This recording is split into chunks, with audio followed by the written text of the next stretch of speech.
वो एक छोटा सा गांव था। उस गांव में महेश नाम का एक व्यक्ति अपनी बेटी शोभा के साथ रहता था। शोभा 5 साल की ही थी। उसकी माँ की उसके पैदा होते ही मृत्यु हो गई थी। इसीलिए महेश ने शोभा की देखभाल के लिए एक आया को रख लिया था। नाम था शारदा। जब वो अपनी नौकरी के लिए शहर जाने लगा तो उसने शारदा से कहा, शारदा जी, मैं नौकरी के लिए शहर जा रहा हूँ। अगर आपको पैसों की जरूरत पड़े तो प्लीज मुझे कॉल कर दीजिएगा। तुम निश्चिंत होकर जाओ, मैं शोभा का ख्याल रखूंगी। तुम्हें बिल्कुल चिंता करने की जरूरत नहीं है। वो चला जाता है। शोभा शारदा के साथ खेलती थी और खुश रहती थी। शारदा रोज महेश को फोन करती और शोभा की दिन भर की सारी बात बताती। इस तरह कुछ समय बीत गया। शहर में महेश का परिचय माहेश्वरी नाम की एक लड़की से हुआ। उस लड़की ने एक दिन उससे कहा, महेश, मैं तुम्हें बहुत पसंद करती हूँ, लेकिन तुम्हें बता नहीं सकी थी अब तक।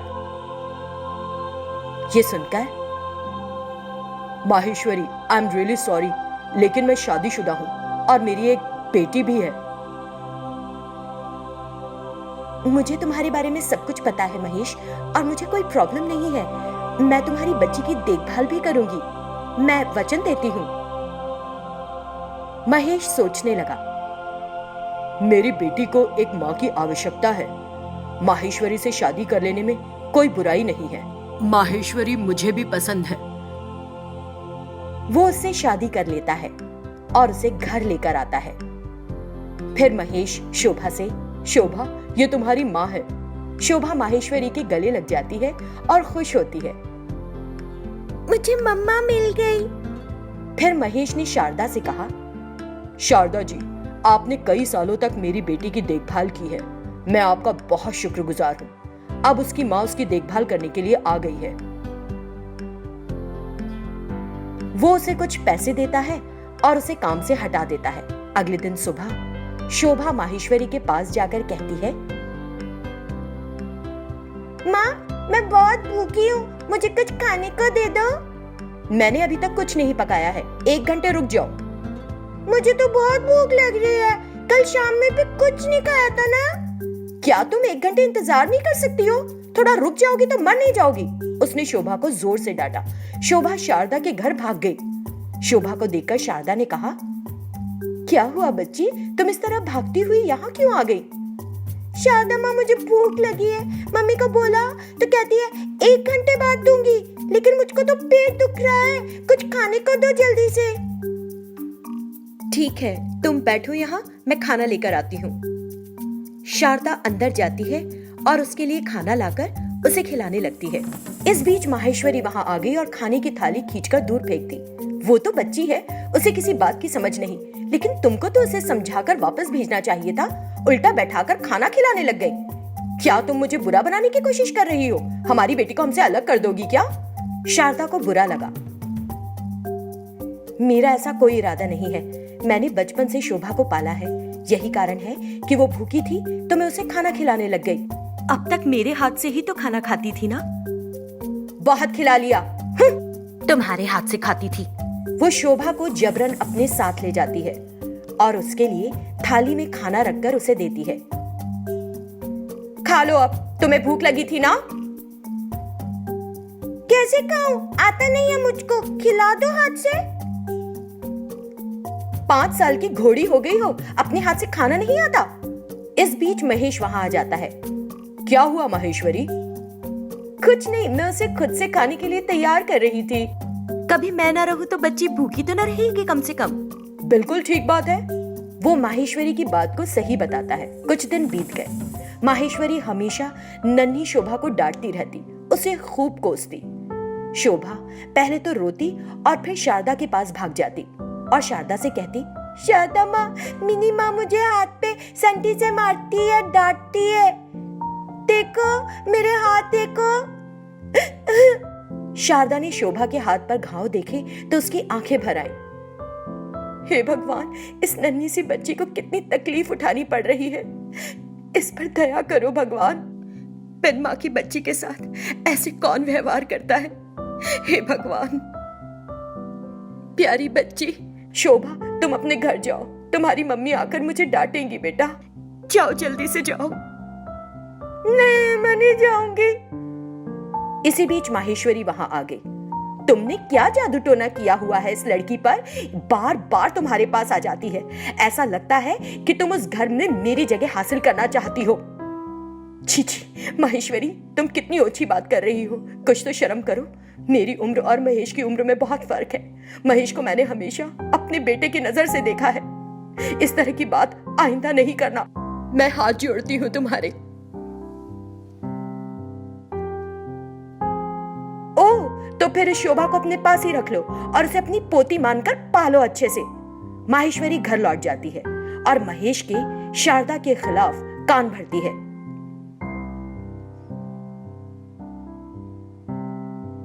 मुझे लगता है कि शारदा ने शोभा को कोई दवा दी है।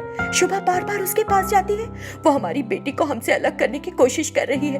अपनी बेटी को उसके चंगुल से छुड़ाओ किसी तरह। क्या पता क्या जादू टोना कर रही है उसके ऊपर। महेश गुस्से में शारदा के घर जाता है और शारदा की एक भी बात सुने बगैर शोभा को वापस ले आता है। हे भगवान, शोभा को सुरक्षित रखना, उसे माहेश्वरी के अत्याचार से बचाना, उस नन्ही सी जान की रक्षा करना। वो भगवान से प्रार्थना करती है। कुछ समय बीत गया। माहेश्वरी में कोई बदलाव नहीं आया। वो शोभा को लगातार सताती रही, उसे पीटती रही, डांटती रही। शोभा अपने पापा से कुछ नहीं कह पाती और रोती रहती है।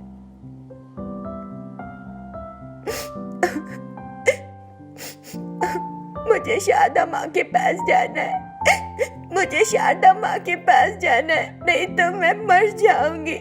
मेरी माँ मुझे पीटती है। वो बहुत रोती है। माहेश्वरी ने ये सुना तो, मरना चाहती हो तुम? हाँ, तो जाओ और उस मंची नील के पेड़ का फल खा लो, मर जाओगी। मेरी भी मुसीबत दूर हो जाएगी, उसने गुस्से से कहा और चली गई। शोभा उस पेड़ के पास भाग कर गई, उसका एक फल तोड़ा और खा लिया। आगे क्या हुआ देखेंगे कहानी के अगले भाग में। राम ने लक्ष्मी के चेहरे पर पैसे मारे और गुस्से में बाहर चला गया। ये सब सुनकर स्वाति निराश होकर अपने कमरे में चली जाती है। लक्ष्मी वो सारा पैसा फर्श से उठाकर, उसने मुझे चेहरे पर पैसे मारे, जो भी हो मुझे अपनी आंखों के सामने उस लड़की पर यह पैसा खर्च करना बर्दाश्त नहीं है। उसने पैसे लिए और उन्हें छिपा दिया। दूसरी तरफ राम घर से खेत गया और एक पेड़ के नीचे बैठकर, इसका मतलब है कि लक्ष्मी को स्वाति बिल्कुल पसंद नहीं है। घर में पहले ही 2 दुर्घटनाएं हो चुकी हैं। भगवान की कृपा से मेरी स्वाति को कुछ नहीं हुआ। वो भीतर ही भीतर दुखी होकर सोच रहा था। थोड़ी देर बाद, मुझे समझ नहीं आ रहा है कि लक्ष्मी में कैसे लाया जाए बदलाव। अफसोस की बात है, स्वाति को यह सब सुनकर कितना दुख हुआ होगा। जल्दी घर जाना बेहतर होगा। ये सोचकर वो घर जाता है। राम सीधा स्वाति के कमरे में गया।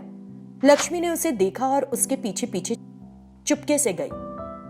वो मुझ पर गुस्सा हुआ था। मुझे खुश करने की बजाय वो स्वाति के पास जा रहा है।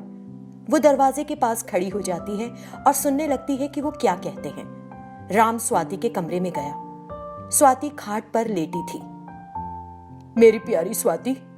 उसकी आवाज सुनते ही स्वाति उठ गई, आंसू पोंछते हुए। पापा आओ, यहां बैठो ना। राम आकर बैठ जाता है। दुखी मत हो स्वाति। स्वाति ने सुना तो, मैं क्यों दुखी होंगी बाबा? मैं दुखी नहीं हूं। फिर राम, मेरी प्यारी स्वाति, मैं तुम्हारा बाबा हूं। क्या मुझे नहीं पता चलता कि तुम्हारे मन में कितनी उलझन है?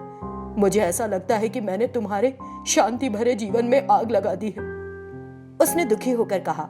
स्वाति ने सुना तो, लेकिन आपको ऐसा क्यों लगता है? मैं ठीक हूं बाबा। तुम्हारे आंसू सब हाल बयां कर रहे हैं, खुशी हो या दुखी। स्वाति ने अपने आंसू पोंछे। ऐसा कुछ नहीं है बाबा, अब इन सारी बातों की आदत सी हो गई है, इसके बारे में मत सोचिए आप। मैं नहीं सोचूंगा तो कौन सोचेगा बिटिया। तुम्हारा दुख मुझे और दुखी कर देता है। लक्ष्मी का व्यवहार ठीक नहीं है। लक्ष्मी ने सुना तो सोचने लगी, इस आदमी को पत्नी का दर्द महसूस नहीं होता है, लेकिन बेटी की बड़ी परवाह है जिसे कोई दर्द ही नहीं। वो बातें करते रहते हैं, लेकिन लक्ष्मी वहां से चली जाती है। वो हमेशा स्वाति पर जान न्यौछावर करता रहता है। वो अपने कमरे में बैठती है और मन ही मन घुटती है। तभी राम आता है। लक्ष्मी एकदम चुप रहती है। लक्ष्मी, तुमने कुछ खाया?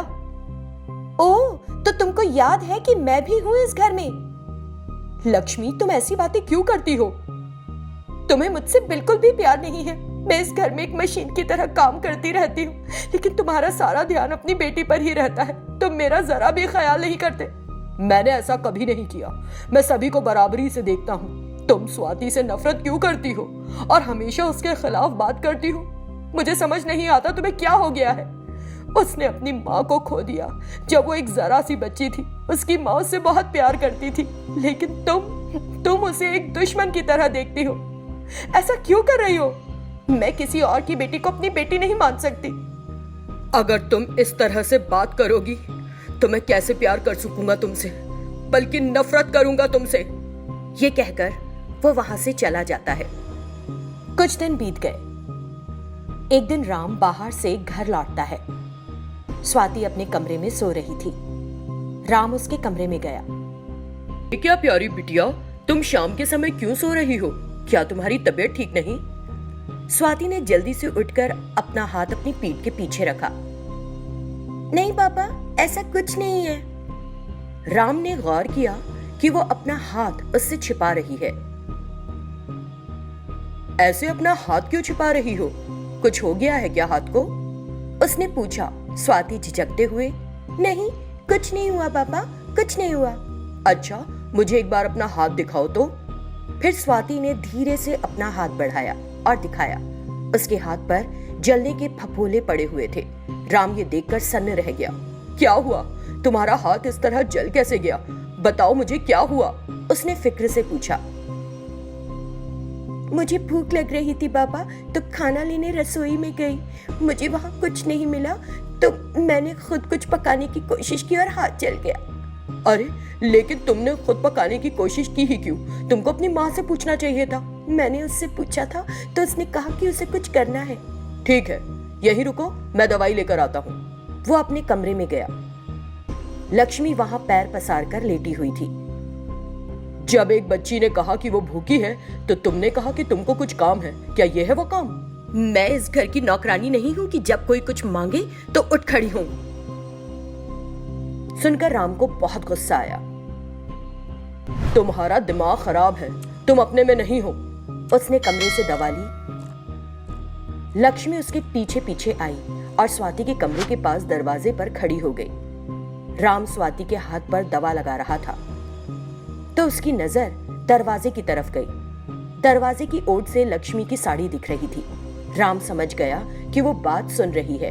फिर स्वाति से कहा, मैंने लक्ष्मी से शादी की तो मुझे लगा कि वो मेरे लिए एक अच्छी साथी और तुम्हारे लिए एक बेहतरीन माँ साबित होगी, लेकिन हम दोनों ही उसकी वजह से परेशान हो रहे हैं। इसलिए मैं एक निर्णय पर आ गया हूँ। कैसा निर्णय बाबा?